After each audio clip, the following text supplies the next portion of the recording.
Don't forget to like the video, share your thoughts or story in the comments, and subscribe to our latest stories. Before I start, tell me where you're watching from. I wonder which cities and towns will join me in this memory that's been following me for years. It started on one of those quiet afternoons that feel heavy with something unspoken, the kind of day where you can sense that something's about to shift, even if you can't explain why. I was sitting by the kitchen window, half listening to the low hum of the refrigerator, half lost in my own thoughts, when my phone buzzed on the table. It was my friend Michael. The message just said, "Can you come over? It's urgent." Michael wasn't the type to use the word urgent lightly.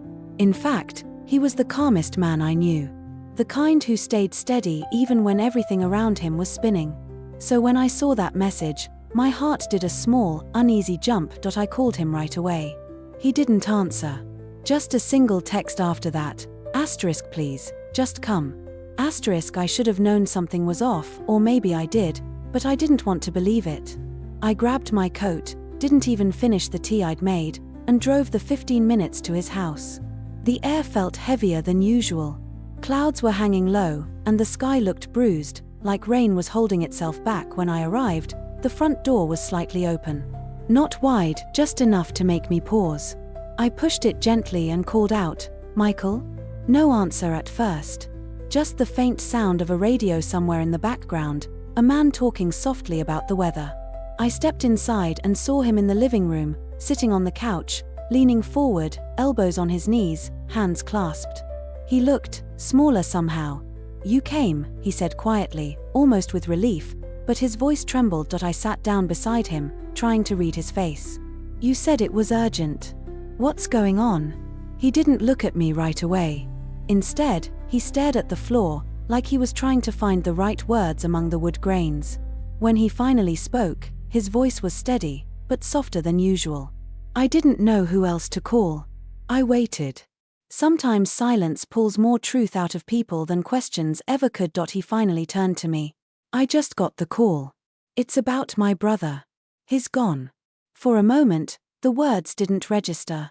Michael's brother, Daniel, was the kind of man who filled every room he walked into. Loud laugh, big presence. The kind of person you never imagine disappearing. "I'm so sorry," I whispered. He nodded, but he didn't cry. Not then. He just sat there, his jaw tight, his eyes distant. I could feel the air shift between us, that mix of grief and disbelief that hangs in the room when life changes in an instant. I stayed with him for hours that day. We didn't talk much, sometimes we just sat quietly, the rain starting to tap against the windows. I made him tea, though neither of us drank it. He finally spoke again, his voice breaking the stillness. "I kept thinking about that last conversation we had," he said. "I told him I'd call him back. I never did." I could see it, the guilt already starting to settle in, that heavy shadow grief always brings along. I reached over, placing my hand gently on his arm. "Michael, you couldn't have known." He shook his head, his voice low. "It's not about knowing. It's about believing people when they say they need you." He told me he wasn't feeling right. Said it was urgent. And I said I'd call him back. Those words hit me like a quiet echo in my chest. Urgent star. That night, after I finally went home, I couldn't shake the feeling. I replayed everything, his message, the way he said "Please, just come." And I realized how many times I'd brushed off moments like that in my own life, too busy or too tired to respond right away. The days that followed blurred together. I checked on Michael often. Grief has a strange way of folding time. Some days it feels endless, others pass in a blink. He told me stories about Daniel, and sometimes, when he thought I wasn't looking, he'd smile faintly, remembering something funny his brother did. One afternoon, about a week later, I stopped by his house again. The rain had cleared, and sunlight was streaming through the windows. He looked better, tired, but more at peace. "Thank you for coming that day," he said suddenly. "I know it wasn't easy." "It wasn't even a question," I told him. "You said it was urgent." He smiled, but there was something else behind it, a kind of understanding. Funny, isn't it? How we only realize the weight of a word after we've carried it too late. That line stuck with me. Maybe because it was true for both of us. Over the weeks that followed, something changed between us, not in a romantic way, but in something deeper, quieter.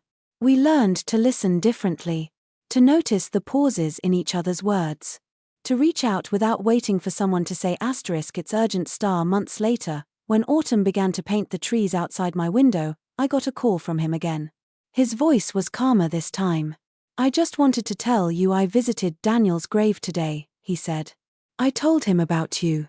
About how you came when I needed someone. For a moment, neither of us spoke. The line was quiet except for the faint rustle of wind on his end. I took a deep breath. I think he'd be proud of you, I said. He laughed softly, that small, grateful kind of laugh that carries a little bit of sadness with it. Maybe. You know, sometimes I still hear his voice, like he's telling me not to waste any more time. I looked out my window then, watching the sunlight spill across the street, and thought about all the moments in life we think are small: a message, a call, a few words like urgent. How they can change everything. That night, before I went to bed, I scrolled back through our old messages. The one that started it all was still there. Can you come over? It's urgent. And for the first time, I realized maybe it wasn't just about him needing me.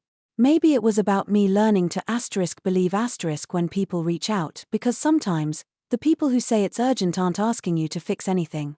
They just need you to show up, and I'm glad I did.